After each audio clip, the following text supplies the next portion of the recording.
So आज हामी जुन टपिक डिस्कस गर्छौँ द्याट इज कार्बोहाइड्रेट्स है। के त carbohydrate.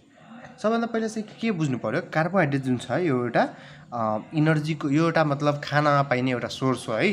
So it is a source of energy, it is a source of हैन, source of energy for our body, हाम्रो बडीको लागि हैन एउटा सोर्स अफ इनर्जी हो कार्बोहाइड्रेट। अर्को पनि के बुझ्नु पर्यो त हैन, हाम्रो बडीमा चाहिँ अब तपाईलाई कार्बोहाइड्रेट यदि नर्मली हाम्रो बडीले इनर्जी हामीले कुनै पनि कारणवश हेर्नु हाम्रो खानामा इनर भनेको खाना पाइन्छ हो कि हैन। सो हेर्नुस् खाना पाइने भनेको कार्बोहाइड्रेट है, प्रोटिन, फ्याट भनेपछि यसले पनि इनर्जी दिन्छ, यसले नि इनर्जी दिन्छ, यसले नि इनर्जी दिन्छ हो कि हैन। तर हाम्रो बडीको बानी कस्तो छ कि उसले सबभन्दा बढी मन पर्ने के छ, कार्बोहाइड्रेट। यानी कि कार्बोहाइड्रेटबाट सबभन्दा बढी इनर्जी निस्किन सक्छ र हाम्रो बडीले कार्बोहाइड्रेटबाट इनर्जी जहिले लिन खोज्छ। तर कार्बोहाइड्रेट यदि छैन भने हामीले केबाट पनि इनर्जी लिन सक्छौँ, र प्रोटिन छैन भने केबाट पनि इनर्जी लिन सक्छौँ, फ्याटमा। यानी कि कार्बोहाइड्रेट जुन छ हैन, so carbohydrate is the preferred choice to derive energy है। So carbohydrate is the preferred agent, is the preferred भनेको प्रायोरिटी दिने हैन, preferred agent to derive energy निकाल्नको लागि तपाईलाई कार्बोहाइड्रेटलाई हामीले फर्स्ट प्रायोरिटी दिन्छौँ।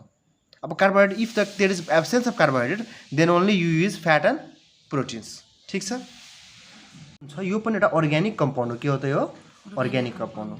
So carbohydrate since it's a organic compound, यो के कम्पाउन्ड हो त अर्ग्यानिक कम्पाउन्ड हो। त्यही भएर it is made up of carbon, hydrogen र अक्सिजन। ठिक छ नि, ओके बुझ्नु भयो, गुड। अब यसको एक्ज्याक्टली के हो त carbohydrate. So exactly carbohydrates are, so they are basically they are, यसको डेफिनेसन भन्यो भने यही लेख्नु है, डेफिनेसन भन्यो भने यो दुईवटा कुरा लेख्नु। सो दे आर पोलिहाइड्रोक्सी, के त पोलिहाइड्रोक्सी अल्डिहाइड ओर किटोन हो। यिनीहरू के हो त पोलिहाइड्रोक्सी अल्डिहाइड ओर किटोन। यानी हेर्नुहोस् नाममै भनेको छ, पोली भनेको के भयो, धेरै, पोली भनेको धेरै, हाइड्रोक्सी भनेको OH ग्रुप, अल्डिहाइड र किटोन फङ्सनल ग्रुप जस्तो। यानी कि यस्तो कम्पाउन्डहरू जुन कम्पाउन्ड कि त अल्डिहाइड छ कि त किटोन छ र त्यसमा OH को मात्रा धेरै छ, भने त्यस्तोलाई हामीले के भन्छौँ त कार्बोहाइड्रेट्स भन्छौँ है। So if you will, so यसलाई हामीले हाइड्रोलाइसिस गर्यो भने के गर्यो भने हाइड्रोलाइसिस भनेको पानीको प्रेजेन्समा ब्रेकडाउन गर्यो भने के निकाल्छ त पोलिहाइड्रोक्सी अल्डिहाइड वा किटोन निकाल्छ। ठिक छ नि। सो कार्बोहाइड्रेटलाई हामीले बेसिकली हामीले कार्बोहाइड्रेटलाई हाइड्रोलाइसिस गर्यो भने हैन हामीले के पाउँछौँ, पोलिहाइड्रोक्सी अल्डिहाइड वा किटोन पाउँछौँ। पोली भनेको धेरै, हाइड्रोक्सी भनेको OH ग्रुप, धेरै OH ग्रुप भएको अल्डिहाइड वा किटोन। ठिक छ। कार्बोहाइड्रेट भन्नको लागि हामीसँग के क्राइटेरिया छ, के छ क्राइटेरिया छ। क्राइटेरिया भनेको यो कुरा भयो भने म भन्छु यो के हो कार्बोहाइड्रेट हो। त एटलिस्ट दुईटा OH ग्रुप हुनै पर्यो, 2H ओर मोर है। दुईटा OH भनेको hydroxy group, so hydroxyl group जुन यसलाई OH भनेको हाइड्रोक्सिल ग्रुप, के त हाइड्रोक्सिल ग्रुप। सो दुईटा हाइड्रोक्सिल वा त्योभन्दा बढी हुनै पर्यो। अर्को त्यो कम्पाउन्ड अल्डिहाइड वा कि त किटोन हुनु पर्यो। र अर्को कार्बन एटमको नम्बर जुन हुन्छ त्यो 3 ओर 3 भन्दा बढी हुनु पर्यो। ठिक छ नि। यति कुरा भयो भने हामी के भन्छौँ त्यसलाई त इट इज अ कार्बोहाइड्रेट। ठिक छ। अब हेर्नुहोस् कार्बोहाइड्रेटलाई हामीले क्लासिफाई गरेको छौँ, के गरेको छौँ, क्लासिफाई गरेको छौँ। सो यसलाई क्लासिफाई गरेको छौँ हामीले 4वटा आधारमा। के आधारमा 4वटा, एउटा मोनो, के त अर्को डाई, अर्को भनेको छौँ ओलिगो, अर्को हामीले चाहिँ भनेछौँ पोली है। अब हेर्नुहोस् सबै पछि के थपिदिनुहोस्, स्याकाराइड थपिदिनुहोस्। के थपिदिनुहोस्, स्याकाराइड। यानी कि मोनोस्याकाराइड, डाइस्याकाराइड, ओलिगोस्याकाराइड, पोलिस्याकाराइड। यानी स्याकाराइड भन्ने वर्ड के को लागि युज हुन्छ त कार्बोहाइड्रेटको लागि, के को लागि कार्बोहाइड्रेटको लागि युज हुन्छ। सो मोनोस्याकाराइड भनेको एउटा कार्बोहाइड्रेट, डाइस्याकाराइड भनेको दुईटा कार्बोहाइड्रेट है, ट्राइस्याकाराइड ओलिगोस्याकाराइड भनेको दुईटा भन्दा बढी, पोली भनेको धेरै त्यो भएको। ठिक छ नि। के को बारे पढ्छौँ, पहिला मोनोस्याकाराइडको बारे पढ्छौँ। के को बारे पढ्छौँ, मोनोस्याकाराइड हैन। सो मोनोस्याकाराइड भनेको के भयो त, यस्तो कार्बोहाइड्रेट्स सो कार्बोहाइड्रेट्स हैन that cannot be hydrolyzed further into smaller carbohydrate.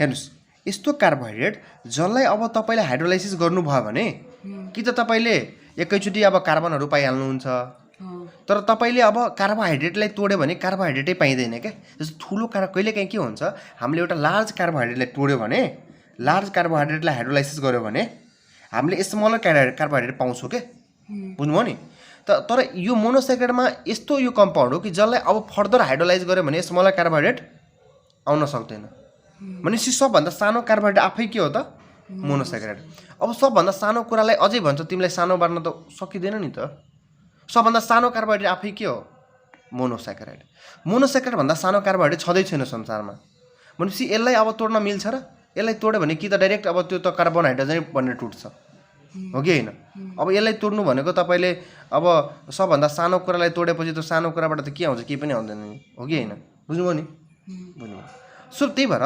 मोनोसेक्राइडहरुले हामीले के भन्छौं कि तिमीहरु के हो त सिम्पल मान्छेहरु हुन् केहरु सिम्पल सो सिम्पल सुगरहरु हो के मोनोसेक्राइडहरु के हो त सिम्पल सुगर हो के हो त सिम्पल सुगर सो यिनीहरुको अब हेर्नुस् कुनै पनि मोलिक्युलमा जुन एक्टिभ पार्ट हुन्छ त्यसलाई हामीले फंक्सनल ग्रुप भन्छौं के भन्छौं पार्टलाई हामीले के भन्छौं फंक्सनल ग्रुप भन्छौं ठीक छ नि अब हेर्नुस् तपाईले के भन्छ त हैन सो मोनोसेक्राइडमा हामीले अघि नै भनेको थियौं कार्बोहाइड्रेट कि त अल्डिहाइडले बनेको हुन सक्छ कि त किटोनले बनेको हुन सक्छ ठीक छ नि सो कार्बोहाइड्रेट दुईटा कुरालाई मात्रै बनेको हुन्छ कि त अल्डिहाइड कि त किटोन र मोनोसेक्राइडलाई हामीले पनि मोनोसेक्राइड जुन छ हैन यसलाई पनि हामीले दुईटा क्लासिफाई गरेछौं एउटा अल्डिहाइडबाट बनेको अल्डिहाइडहरुबाट बनेको मोनोसेक्राइड भनेको अल्डोज के त अल्डोज अल्डिहाइडबाट बनेको मोनोसेक्राइडहरु के भयो अल्डोज र किटोनबाट बनेको मोनोसेक्राइडहरु के भयो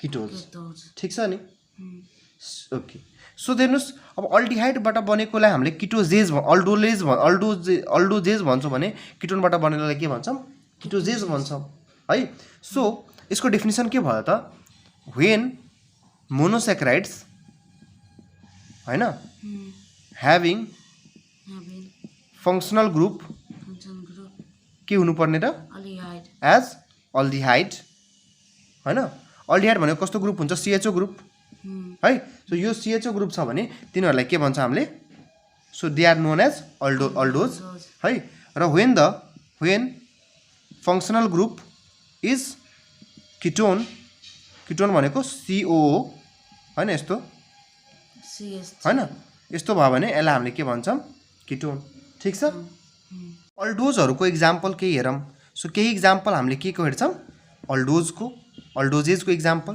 सो अल्डोजेजको एक्जाम्पलहरु के भयो ग्लुकोज अल्डोजेजको एक्जाम्पल के भयो ग्लुकोज अल्डोजमा एकदम इम्पोर्टेन्ट कुरा के छ त ग्लुकोज छ सो तिमीलाई सजिलै सोध्छ ग्लुकोज मोनोसेक्राइड हो कि डाइसेक्राइड हो भने आन्सर के हुन्छ मोनोसेक्राइड है र किटोजेजको एक्जाम्पल भयो तपाईलाई फ्रुक्टोज के त फ्रुक्टोज अब कसैले सोध्छ फ्रुक्टोज मोनोसेक्राइड हो कि डाइसेक्राइड हो मोनोसेक्राइडै हो यो पनि हो कि हैन तर यो किटोन छ यसमा फंक्सनल ग्रुप यसमा के छ किटोन फंक्सनल ग्रुप अल्डिहाइड बुझ्नुभयो नि हेर्नुस् अब हामी हेर्छौं डाइसेक्राइड के त डाइसेक्राइड अब डाइसेक्राइड जुन छ हैन सो यो के हो छ it is a combination of नामैले भन्छ डाइ भनेको दुईटा भनेपछि कम्बिनेसन अफ टु मोनोसेक्राइड है दुईटा मोनोसेक्राइड के भयो त कम्बिनेसन भयो अब मानौ कि एउटा मोनोसेक्राइड छ यो एउटा मोनोसेक्राइड मानौ कि लेट्स सपोज कि यो एउटा मोनोसेक्राइड हैन र यो अर्को मोनोसेक्राइड ठीक छ नि अब एउटा मोनोसेक्राइड र अर्को मोनोसेक्राइडको बीचमा जे बोन्ड हुन्छ नि यो बोन्डलाई हामीले के भन्छौं त ग्लाइकोसाइडिक बोन्ड भन्छौं के भन्छौं glycosidic bond so the bond present between the two monosaccharide is glycosidic bond ठीक छ नि सो नोटमा यही लेख्ने the bond present between the two monosaccharide is known as glycosidic bond ठीक छ नि यसको तीनटा एक्जाम याद राख्ने हैन यसको तीनटा एक्जाम याद राख्ने के एक्जाम याद राख्ने सुक्रोज सो डाइसेक्राइडको तीनटा एक्जाम इम्पोर्टेन्ट छ सुक्रोज अर्को माल्टोज र अर्को ल्याक्टोज के त माल्टोज र सुक्रोज भनेकै के हो त खासमा चिनी हो है सुक्रोज भनेको के हो त चिनी हो ठीक छ नि ओके त त्यही भएर हामीले चाहिँ यो तीनटा नाम रट्नै पर्छ बुझ्नु नि सो यो तीनटा के हो त डाइस्याक्राइड हो ठीक छ कुराहरू हामी सुक्रोजको बारे जानौँ है सुक्रोज के हो त पहिले फर्स्ट कुरा यो एउटा के हो त डाइस्याक्राइड हो ठीक छ नि अर्को कुरा इट इज अब्टेन फ्रम कहाँबाट बन्छ त होइन चिनी कहाँबाट बन्छ नि सी अब्टेन फ्रम सुगर क्यान के त सुगर क्यान भनेको उखुबाट बन्छ ठीक छ नि ओके र अर्को कुरा अब सुक्रोज जुन छ त्यो दुईटा भनेपछि दुईटा यसले यो भनेपछि दुईटा मोनोस्याक्राइडबाट बन्छ so the two it is made up of two monosaccharide है यो दुईटा मोनोस्याक्राइड मध्ये भनेपछि दुईटा मोनोस्याक्राइड छ भने एउटा मोनोस्याक्राइड यसमा के हुन्छ ग्लुकोज हुन्छ भने अर्को मोनोस्याक्राइड के हुन्छ त फ्रुक्टोज हुन्छ यानी कि ग्लुकोज र फ्रुक्टोज दुवैको कम्बिनेसन खासमा के हो त सुक्रोज हो है सो अगाडि याद राख्ने के अब यहाँ अगाडि भनिदिने डी ग्लुकोज ठिक छ नि र डी फ्रुक्टोज के त डी ग्लुकोज र D fructose so D glucose र डी फ्रुक्टोजको कम्बिनेसन डी भनेको डेक्स्ट्रोलिभोवाला डी हो अब यो भनेको आइसोमेरिजमको कुरा हो तपाईँलाई जस्ट रटिहाल्ने क्या गाइस बुझ्नुभयो नि सो दुईटा डी ग्लुकोज र डी फ्रुक्टोज मिलेर तपाईँलाई जे बन्छ नि त्यो भनेको के हो त सुक्रोज हो के हो त सुक्रोज हो सुक्रोज भनेपछि यी कहाँबाट अब्टेन भयो त सुगर क्यानहरूबाट अब्टेन हुने हो ठिक छ नि बुझ्नुभयो नि त सुगर क्यानबाट इन्भर्ट हुन्छ यो सुगर क्यानबाट तपाईँलाई बन्छ सुक्रोज बन्छ ठिक छ यसलाई हामीले it is also known as non reducing sugar भन्छ यसलाई के भन्छ हामीले नन रिड्युसिङ सुगर भन्छ हेर्नुहोस् नन रिड्युसिङ सुगर भनेको के हुन्छ त कुनै पनि कुरालाई तपाईँले ओक्सिडेसन रिडक्सन पढ्नुपर्छ नि यदि तपाईँले त्यसलाई रिडक्सन गर्न सक्नुहुन्न भने त्यसलाई के भने हामीले नन रिड्युसिङ सुगर भन्ने ठिक छ नि so they cannot be reduced भनिदिने के इक्जाममा भनिदिने दे क्यानट बी रिड्युस्ड होइन यसलाई रिड्युस गर्न सक्दैन so they are non reducing sugar can not be reduced so यिनीहरू के हो त नन रिड्युसिङ सुगरहरू बुझ्नुभयो नि अब हेर्नुहोस् अर्को कुरा के इम्पोर्टेन्ट छ भनेपछि जुन यो सुक्रोज छ होइन सुक्रोज भनेको यसलाई हामीले तपाईँले के भन्छ त हामीले यसलाई हामीले टेबल सुगर पनि भन्छ it also known as table यानि कि टेबलमा राख्ने चिनी के है यसलाई हामीले इन्भर्ट सुगर पनि भन्छ के भन्छ इन्भर्ट सुगर पनि भन्छ ठिक छ नि किन इन्भर्ट सुगर भन्छौँ किनभने यसले एउटा फेनोमेनन देखाउँछ so it shows a phenomenon भनेको एक किसिमको एउटा कुरा देखाउँछ जसलाई भन्छ हामीले इन्भर्सन फेनोमेनन के त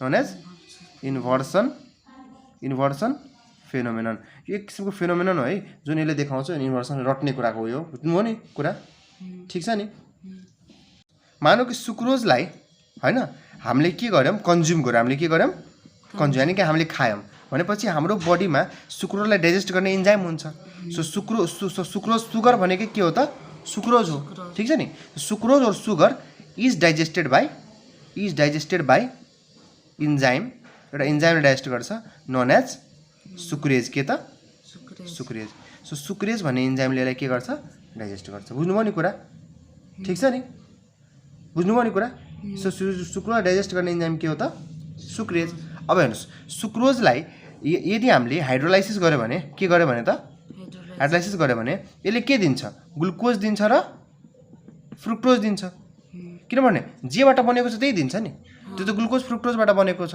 भनेपछि यसले के दिन्छ त ग्लुकोज र फ्रुक्टोज दिन्छ बुझ्नुभयो नि कुरा सक्यो यो तपाईँले सुक्रोजमा जानुपर्ने कुरा यति नै हो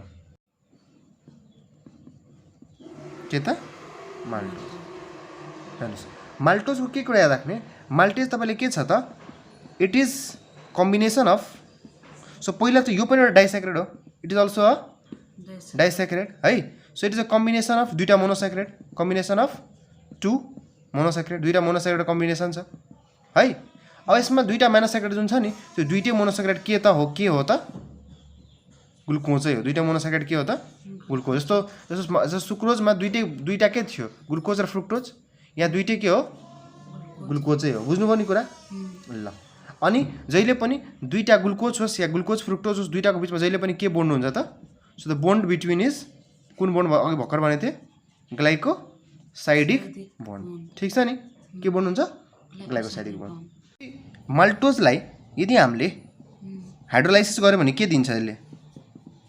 दुईटा ग्लुकोज दिन्छ, ग्लुकोज प्लस ग्लुकोज दिन्छ। के दिन्छ? ग्लुकोज पनि। बुझ्नु पर्ने कुरा, दुईटा ग्लुकोजले बनेको, त्यही भएर हाइड्रोलाइसिस गर्यो भने त यही दिन्छ। ठिक छ नि, सक्यो माल्टोज। अब हामी के पढ्छौँ? ल्याक्टोज। के पढ्छौँ? ल्याक्टोज। अब हेर्नुहोस्, ल्याक्टोज जुन छ नि यसलाई हामीले मिल्क सुगर पनि भन्छौँ, also known as milk sugar. के त? यानि कि जुन दुध कहिलेकाहीँ दुध हामीले गुलियो लागेर हुन्छ नि, त्यो दुध गुलियो ल्याक्टोजको कारणले हुन्छ। के कारणले हुन्छ? ल्याक्टोजको कारणले। सो ल्याक्टोज के केले बन्छ? सो पहिला यो पनि के हो त? डाइसेक्राइड हो। It is a combination of two monosaccharide है, दुईटा मोनोसेक्राइड कम्बिनेसन हो। अब दुईटा मोनोसेक्राइड मध्ये एउटा हुन्छ ग्लुकोज र अर्को हुन्छ तपाईँलाई ग्यालेक्टोज। के त? ग्यालेक्टोज पनि के हो? एउटा मोनोसेक्राइड नै हो। सो मोनोसेक्राइडमा हामीले अहिलेसम्म कतिवटा मोनोसेक्राइड पढ्यौँ? 3टा, ग्लुकोज, फ्रुक्टोज र ग्यालेक्टोज। ठिक छ नि।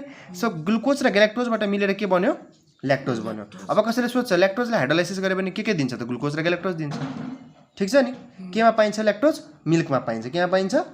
मिल्कमा पाइन्छ। बुझ्नुभयो नि कुरा? अब हामीले के पढौँ त? ओलिगोसेक्राइड पढौँ। के त?